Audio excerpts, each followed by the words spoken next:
So another thing over the weekend, Utopia. Rory, you lost your mind when the album came out. Did he lose his my mind was still there. I was a little lost. You lost hit it the for a chat. little I was much more concerned about the watermelon invites at the time. He hit the chat. He My said, meltdown was way different. he said, damn, this Travis album is pretty good. Yeah, it was off my first listen. How do we feel now? I still feel that way. I think it's rap album of the year. So Whoa. Damn. that really? rap album of the far. year? So far, yeah. I think I don't want to like take this time to send shots at Uzi or anything, but I think this did separate the difference between those two artists. Okay, I'm with I you think on it's that. really Yeah. in the light of what people were saying, the commercial rap album of the year was. I Mhm. think this shows the drastic difference between those two. And if I was Uzi, I'd feel a little weird hearing those two projects next to each other. But I'm not mad at that. The album, to me, the album was really good. Yeah. I definitely, worth the wait. worth the wait, but I definitely Lives up hear, to Astro World too. for sure. But I definitely hear Kanye's influence a lot more in this project. Yeah, I mean, of course, we've always known Travis to be a Kanye baby. He would admit it as well. But this one was by far the Kanye blueprint. It was, if Kanye stayed in the Pablo bag and like didn't veer left into Christianity and anti-Semitism, this is where I think production-wise, Mm-hmm. it would have went from the Yeezus, Pablo. You would get something like this. Mm-hmm. Yeah. The production is incredible. How the album's put together is incredible. I can't really put this as a fault because I don't look to Travis for content and raps per se. Mm-hmm. Travis is for production and vibes. Mm-hmm. Some of the production was so good and so Kanye-esque. I just felt like real verses were missing. Like this production's too good for it just to be a vibe. And Right. Travis, don't get me wrong, Travis did rap on this, and I applaud him for trying to rap as much as he did on this project. Whereas Astro World, I think, had less rapping. Mm-hmm. I give it to Travis. He really did try to rap on this. And he doesn't sound bad doing it. But the way, like on a Kanye album where and I don't even want to say substance per se, like it has to be some deep shit, Mm-hmm. but content. Like Right. there was so many moments where I was like, it sounds so much like Ye that it needs one of those type of Kanye verses where he's saying something. That was the one thing I did think was missing from the project was a Kanye verse. Song with Kanye was definitely missing because it felt so much like a Kanye project. Yeah. Just everything, the way it was mixed, the lyrics, the production, even the artwork, like everything just kind of felt like a Kanye project. But it's a good album, good listen, good features. Yeezus Pablo meets Blonde. Because I think there is a lot of Frank Ocean influence in this. You thought Frank was gonna be on the project? That was one of the names you threw out there the day it came out. He was like, "Yo." It was a hopeful guess because I felt like they had both been through drastically different results, but both been through a lot of concert disarray and critiques off shows. They both kind of had to disappear. I thought it would make sense for Frank to pop back up on, say, a Travis album at this time. Mm-hmm. But I hear Blonde all over this fucking album. I don't know if y'all do, but there's definitely a lot of Blonde references sonically through it too. I don't know if I hear Blonde, but I'm not mad at that though.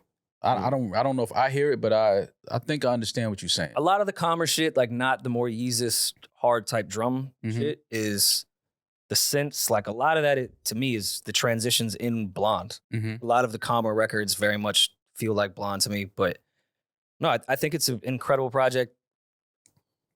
I'm not the rush to a Travis show, like go out of my way. Of course, if Travis is performing and there's passes, I'm going to say yes because he does a great show. Mm-hmm. This I would probably pay to go see. Between Travis's catalog mixed into this project, this live performance is going to be fucking insane. Yeah. To the Kanye point real quick, he did have production on 2 songs, Thank God and Telekinesis. Mm-hmm. And then I believe there were 7 or 8 songs on the album that interpolated other records of his, most of which were from Yeezus. Mm-hmm. So yeah, no, you can hear it. As soon as you play the album, you can definitely hear the Kanye on it.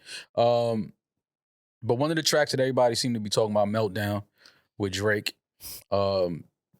Drake is not letting this Pusha beef go anytime soon. That's funny. I mean, like he's full-fledged, like he's letting it know, like, yo, it's still on. I don't fuck with that dude. And I'm not apologizing. I'm not squashing it. Like it's lit until I say it ain't. I mean, it was fun to watch two fan bases go at it on the internet about complaining about one side not shutting the fuck up and it not having to do with us. Like, just both sides of all the Drake be like, yeah, well, he's allowed to keep talking about it. And then everyone on the Pusha side, like, he won't shut the fuck up, but then runs and cries when he does interviews about it. Like, it was just so funny to watch that narrative. Like, outplay itself. Who cares? Like, No, I mean, who cares? I think it's funny. I don't when you think say who Push, cares, what do you mean? who cares if they continue to talk about each other for the rest of their lives? I mean, I think people care because it was a moment. It was a big moment. And people feel like the fact that, you know, Drake backed out because of whatever influence from whoever, you know, called him and said, listen, like, this is going too far. So then it's like, okay, but when the battle was really on, you kind of bowed down and backed out of it and said you wasn't going to do it. But then now, you know, you still throwing shots, you still writing verses about this dude. Like, you know, when the battle was on, you didn't want to battle. And now it's like you still coming at this guy. So you can see why people are like, yo, like, you still on that? Like, I thought it was going too far and you didn't want, you know what I mean? People didn't want it to go where it was headed and all of this. But like, if you still on that, then why back out of the battle when it was really on? To me, I feel like Drake really wants to put out whatever that record was that Jay Prince told him not to put out. And he's been throwing bait out there to get Push to do a full response so he can finally tell the world about whatever thing he was trying to expose Pusha T about. I have no, back knowledge on this. I'm just guessing. The fact that he keeps throwing this shit out after it said he was done and that, like, he's above all of it. And even on the Scorpion shit, like with the skits of like, I'm just here to get money. I don't care about this rap beef. He wants that record out. Right. He still feels away. He still didn't like the kid exposing thing. And he wants Push to go all the way out on that ledge and put out another full record, not shots on his album, a full record. I think that's and what, knowing that he probably has something in the tuck that he's been waiting and begging everyone around him to let him release. I think that's what it really is. I think the fact that that kid thing really bothered Drake. Yeah. Like Pusha being the one to say that and put that out there. I think that's the one thing that really is still bothering Drake. Like that's almost like, yo, you talked about my kid type of thing. Yeah. Like you disrespecting my child. So, you know, when it's that, you know, nobody's ever letting that go. But I'm not mad at it, but I do understand why people are saying like, nah, fam, like you said the beef was going too far. You called a ceasefire or you called a truce, whatever you want to call it. And now we still getting bars. So I see why people on the internet was like, nah, like, don't do that now. Yeah. You know what I mean? Like, it's over with. But I like the fact that, you know, he's still throwing. I think Pusha will respond to this. I think we definitely. I think for sure we gonna hear a Pusha response to this. But again, this is hip hop, man. I'm not mad at this. As long as it stay, because it got physical already. But I've never wanted to go that route. But as long as we get bars and we get dope beats, then it's all good. Does Pusha kill two birds with one stone? Just them both in the same songs, what you saying? I mean, I think if he were to go out and do a response record to this per se, yeah, there'll probably be one or two Jimmy lines in there as well. But also with the Clips album coming out, why I think they've taken their time is that now Push has to address a lot of other shit when they were damn near done with the Clips album already. Like, you can't put that Clips album out, not address any of this, not address any of the Jimmy shit. A lot happened since they finished, quote unquote, that project. What do you guys think of Travis's line directed at Rocky? He said, "We outside with the army, so you need and then he kind of lets the bar go off." Yeah, and the last bar on the next line is gravy, so we know that that's Navy. Yeah, we know that. It's cool. Yeah. Man, again, this is hip hop, man. I'm never mad at shit like this. I'm never mad. Like I always welcome, you know, bars being thrown at each other, shit talking, slick talking. Like I'm not mad at that ever. For Travis, I'm always with, does it sound good on the record? That shot while if you tried to break it down on Rap Genius, wouldn't be the craziest rap beef bar ever. Right. But it sounded great on the record. We knew what he was talking about. That's the way I would like Travis to address shit like that. I don't want Travis to go try to like give me a whole record about Rocky. Like, Nah, just throw your shot just there. subtle shots here and there. Like throw that in there. The people know what it is. Like you can blur the word out. But we picked up on it. We know how to use context clues and things like that. So I'm never mad at that. I'm never mad at shots being thrown. As long as it's just bars. I don't want to see nobody run into anybody and crews getting into it. Like that shit that's like I said, that's corny. Like we passed that type of shit. Throw shots all day on the record. What I don't see much people talking about, does Travis Scott need to be brought to homie court? Elaborate. You would say Meltdown is Sicko Mode Part 2 to some degree, right? So, I'm not comparing the two records, but kind of the same energy. there's a beat switch after a Drake verse. Same energy. It might be the exact same fucking BPM. But K-pop. Travis was in-laws with Kanye at the time when Drake was busting a left in a golf cart to throw Adidas over the fence. Mm-hmm. Look at the rap beef we had. Yeah, I love it. Out like a light. It was a golf cart light. Yeah, I love it though. You turn the headlights off of your golf cart. Yeah, absolutely. Calabasas beef. Mm-hmm. Kanye expressed how he felt weird about that, and to be honest, even though Kanye was having crazy meltdowns at that time, I felt him. Meltdown. Like our kids are fucking cousins. We're in the crib together every day. Like, I'm not saying we have to be best friends, but you're just gonna have like somebody diss me on your album about like my life. Mm-hmm. I understood Kanye in that point. Not to say this Pharrell shot is even as close to personal as that Kanye shit was with Drake, but it's a little fucking weird. Like, you allow this guy to continually diss all my friends on songs with me. Like, homie court. There has to be some type of homie court there. Drake now knows anytime he gets on a record with Travis Scott, he could air out all of Travis Scott's friends. Yeah. And then Travis is going to master it. Get it mixed down. You see the video of Pharrell in the studio listening to for Utopia? And then do we know that was Utopia? The only clip I saw, it was muted. It was from Utopia's session, but it obviously, I mean, we know that Meltdown record was a last minute. Yeah, that was last minute. I'm sure whatever he wasn't nodding his head to getting dissed. Like obviously but do you think he owed Pharrell like a No. I think he owed Kanye when Sicko Mode came out a conversation for sure, because that was drastically different. I don't even think Pharrell got mad at that. Oh, no. As a hip hop fan, I got fucking mad at it. At what? And melting the chains? That NERD chain is one of the hardest chains of modern music. I don't think he didn't actually melt that shit. I think he was not saying, living his rhymes. No, no, not that he's not living his rhymes. I think that he's saying like, I would like, nigga, I don't care about that heritage shit. Like, I'll melt that shit down. Like, he lying. Well, as a 33-year-old nerd, no pun intended. Like, that's like our QB chain. No, I get it.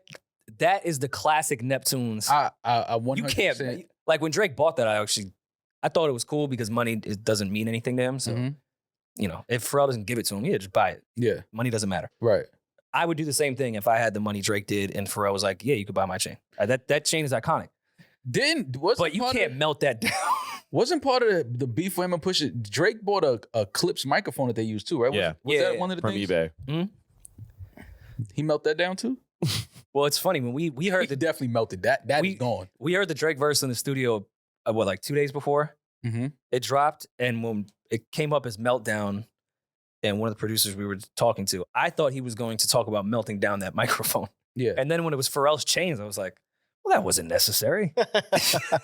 You guys, you didn't need to do that. Speaking of acquiring more jewelry, he was the proprietor of that Tupac ring that sold for $1.1 million. Mm-hmm.